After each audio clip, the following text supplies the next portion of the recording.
Hi guys, welcome to my channel. இன்றைக்கி நம்ம volt சாரியை எப்படி நியூ குர்த்தியாக மாற்றுறது அப்படின்னு பார்க்க போகிறோம். இதுக்கு முன்னாடி என் சேனலை சப்ஸ்கிரைப் பண்ணாதவங்க சப்ஸ்கிரைப் பண்ணிவிடுங்க. வாங்க வீடியோக்குள்ளே போகலாம். இப்போ நான் சாரீஸை பார்டர்ஸை மட்டும் தனியாக எடுத்துகிட்டு வந்துட்டேன். 2 மீட்டர்ஸ் லைனிங் எடுத்திருக்கேன். 4 ஃபோல்ட் பண்ணிவிட்டு லைனிங்கை இப்போ ஷோல்டர் மார்க் பண்ணிவிட்டு அதுலேருந்து 6.6 செஸ்ட்டு மார்க் பண்ணுறதுக்கு செஸ்ட்டு ஃபுல் ரவுண்டோட டிவைடட் பை 4 போட்டு +2 போட்டு நான் மார்க் பண்ணியிருக்கேன். உங்கள் அமௌண்ட்டு எவ்வளவோ அந்த ரேஷியோ பொறுத்து நீங்கள் பண்ணுங்கள். அதுக்கப்புறம் நம்ம ஹார்ம் ஹோல் மார்க் பண்ணுறோம். 2 ஹார்ம் ஹோலும் மார்க் பண்ணிவிட்டு மேலே ஷோல்டர் ஒரு 1/2 இன்ச் அதாவது 0.5 மார்க் பண்ணி நம்ம ஸ்லாண்டிங்காக ஒரு லைன் போட்டுறணும்.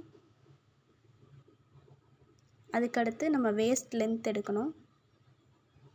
Waste length 15. அதுலேருந்து வேஸ்ட் ரவுண்டோட டிவைடட் பை 4 போட்டு +2 போட்டு மார்க் பண்ணுறோம். அடுத்து 19 ஸ்லிட் மார்க் பண்ணுறோம். சீட் ரவுண்டோட டிவைட் பை 4 போட்டு +1 மார்க் பண்ணி இப்போ நம்ம அதுவும் மார்க் பண்ணி லைன் வரைஞ்சாச்சு. இப்போ இதெல்லாம் ஜாயின் பண்ணிக்கலாம். லாஸ்ட்டாக நம்ம ஜாயின் பண்ணுற இடமும் அதே சேம் ரேஷியோ தான். நம்ம இப்போ 10.25 வருதுன்னா அதே தான் கீழேயும் நமக்கு வரும். ஃபுல் லென்த் எடுத்திருக்க இடத்துலையும் அதை போட்டு மார்க் பண்ணிவிட்டு நம்ம கட் பண்ணிக்கலாம்.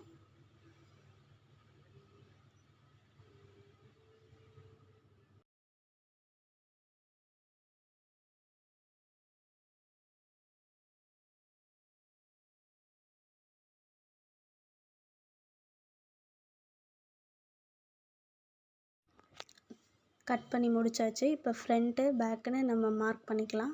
அடுத்து ஃப்ரண்ட்டை மட்டும் எடுத்துகிட்டு சைடு ஹார்ம் ஹோலை கட் பண்ணிக்கலாம்.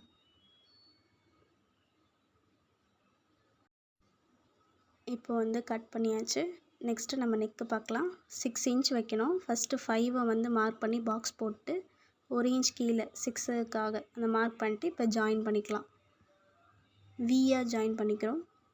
Front ready neck. இப்போ பேக் போகலாம். பேக் 10 மார்க் பண்ணி பாக்ஸ் ஃபஸ்ட்டு போட்டுடலாம். அடுத்து 3 இன்ச்சஸ்க்கு ஒரு மார்க் பண்ணிவிட்டு அது கர்வாக ஜாயின் பண்ணிடலாம். பேக் ரெடி ஆகிடுச்சு. ஃப்ரண்ட்டு பேக் ரெடி ஆகிடுச்சு. நம்ம ஸ்லீவ் ரெடி பண்ண ஸ்லீவ் லென்த் மார்க் பண்ணிவிட்டு ஃபஸ்ட் லைன் வரைஞ்சிட்டு எக்ஸ்ட்ராக்கு ஒரு லைன் நான் வரைஞ்சிக்கிறேன். அது எக்ஸ்டென்ஷனாக இருக்குன்ட்டு. அடுத்து கர்வுக்கு 3 இன்ச்சஸ் வச்சுட்டு நம்ம ஃபுல் செஸ்ட்டு டிவைடட் பை 6 +3 போட்டுட்டு வர ஆன்சரை மெஷர் பண்ணிடணும். அதுக்கடுத்து ஸ்லீவ் ரவுண்ட் டிவைடட் பை 2 +1 போட்டு மார்க் பண்ணிட்டு இப்போ கர்வ் ஜாயின் பண்ணிடலாம். அதுக்கடுத்து உள்ள கர்வ் வரைகிறதுக்கு 1 இன்ச் இல்லை 1/2 இன்ச் வச்சு கர்வ் வரைஞ்சிடலாம். ஜாயின் பண்ணிவிட்டு இப்போ நம்ம கட் பண்ணிடுறோம். ஓப்பன் பண்ணி நம்ம வரைஞ்சி உள்ளே இழுத்து விட்டு அந்த 1/2 இன்ச் இதையும் கட் பண்ணி விட்டுறலாம். அவ்வளோதான், நம்ம ஸ்லீவ் ரெடி. Bag front. இப்போ சாரியில் முந்தான போர்ஷனை மட்டும் நான் ஷால்காக கட் பண்ணிக்கிறேன். அடுத்து சென்டர் பீஸை 2ஆக கட் பண்ணுறேன். பேக்குக்கும் ஃப்ரண்ட்டுக்குமா கட் பண்ணுறேன். கட் பண்ணிவிட்டு 4 ஃபோல்ட் பண்ணி அது மேலே இதை வச்சுட்டு 40 இன்ச்சஸ் மார்க் பண்ணுறேன். அது மேலே வச்சுட்டு 1/2 இன்ச் வச்சு மார்க் பண்ணிக்கிறேன். மார்க் பண்ணியாச்சு. பின் பண்ணிவிட்டு கட் பண்ணிடலாம்.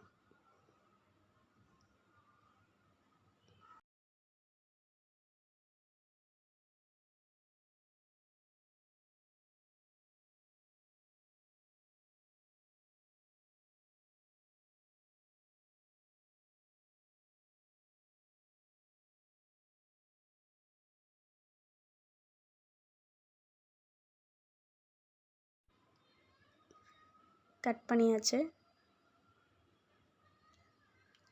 இப்போ நமக்கு பேக்கும் ஃப்ரண்ட்டும் ரெடி ஆகிடுச்சு.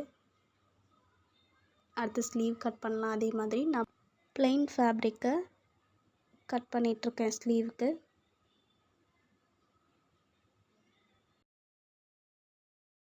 ஓல்ட் சாரியில் குர்த்திக்கு தேவையான எல்லாமே நம்ம இப்போ கட் பண்ணிட்டோம். ஷால்லேருந்து ஆரம்பித்து நம்ம சுடிதாருக்கு தேவையான பாட்டம் எல்லாம் ரெடி பண்ணிட்டோம். இதோட ஸ்டிச்சிங் வீடியோவும் நான் உங்களுக்கு அப்லோட் பண்ணுறேன். மறக்காமல் எல்லோரும் பாருங்கள். இந்த வீடியோ உங்களுக்கு பிடிச்சிருந்தால் லைக் பண்ணுங்கள், ஷேர் பண்ணுங்கள், கமெண்ட் பண்ணுங்கள். முக்கியமாக சப்ஸ்கிரைப் பண்ணுங்கள். ஸ்டிச்சிங் வீடியோவில் பார்க்கலாம்.